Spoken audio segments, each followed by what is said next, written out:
گوتان یاری سەبارەت بەو کۆبوونەوەی کە ئێستادا لە بڕۆکسل بەڕێوە دەچێت کۆبوونەوەی شانزەمینی کەنەکە دەچینە بڕۆکسل و بەڕێز ئەندامی دەستەی بەڕێوەبەری کەنەکە ڕەفیق غەفور وەردەگرین.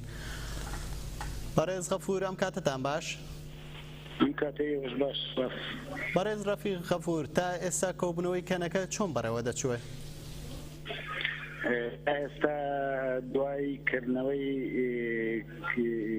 کۆبوونەوە لەلایەن هاوسەرۆکان و دامەزراندنی دوانەوە نوێنەری پارت و ڕێکخراوە کوردستانیەکان سەرۆکی هەرمانی هەرێمی کوردستان و نوێنەراتی وەکوتم پارت و لایەن سیاسی کوردستانیەکان ئاخەوتنەکەن لە سەربار و خۆڕەشی ئێستای کوردستان و ناوچەکە. تا ئێستاش بەردەوامە پەیامی حیزب و لایەن و کراوەکان درێژەی. باشە بەڕێز غەفور، پێت وایە ئەو کۆبوونەوە ببێتە هۆی یەخستنی دەنگی هێزە کوردەکان؟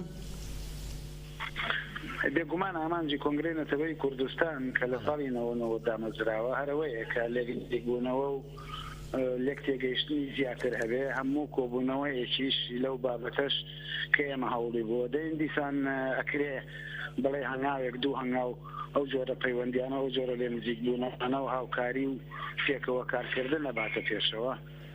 لێرەشا دیسان زۆرێک لە تێگەیشتن هەیە لەسەر بارودۆخی ئەمڕۆی کوردستان هیوادارین وەک هەر جارێکتر وە گوتم هەنگاوێکەشێتە پێشەوە ئەم کۆبوونەوەیش هەنگاوێک دوو هەنگاوی تر ئەو جۆرە لێک نزیک بوونەوە پێکەوە کارکردنە بەرێتە پێشەوە. بەڕێز غەفور لە کۆتاییدا دەمەوێت بپرسم بەڕێزتان شتێکی نوێ بە بینەرانی سێرکتیڤی بڵێن لەبارەی کۆبوونەوەی ئەمڕۆی کەنەکەوە؟ ڕاستی ببوورن شتێکی نوێ کە تەنیا هەبێ ئەو بارودۆخی ئەمڕۆی کوردستان و ناوچەکەیە کە لەسەر ئەو هەلومەرجەی کە ئێستا هەیە ئێمە چۆن کار بکەین چۆن نزیک بینەوە. بێگومان لە کۆبوونەوەی ڕابردووە تا ئێستا گۆڕانکاری زۆر کرد زۆر ڕوویداوە لە ناوچەکەی ئێمە هەر لە ئازادکردنی زیاتری ناوچەکانی کوردستانەوە لە ناویانە ئازادکردنی شەنگاڵیش بەشێکە لەو ڕزگارکردنی زۆر شوێنی تر هەم لە ڕۆژاوا و هەم لە باشووری کوردستان لە دەست هێزەکانی داعش ئەوانە شتی نوێن چی بکرێ بۆیان باکووری کوردستان هێرشی زۆر گەورە کرایە سەر گەلی ئێمە و لە هەم کاتە بەرخۆدانێکی گەورەشەیە لە ئاستی جیهانیشدا کاری دیپلۆماسی کوردی و لۆبی کوردی زیاتر لە جاران چۆدە پێشەوە. ڕای گشتی نێودەوڵەتی تا ڕادەیەشی زۆر ڕای فەرمیش نێودەوڵەتی تێگەشتێکی زیاتریان لە جاران هەیە بۆ خەبات و بەرخۆدانی خەڵکی کوردستان و ئەو هەرێمە هەم بە کورد و هەموو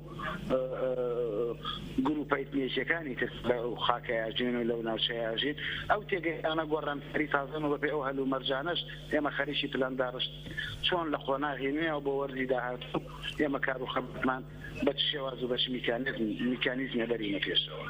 بەڵێ ڕەفیق غەفور ئەندامی دەستەی بەڕێوەبەری کەنەکە زۆر سوپاس بۆ بەڕێستان و کاتێکی شاد.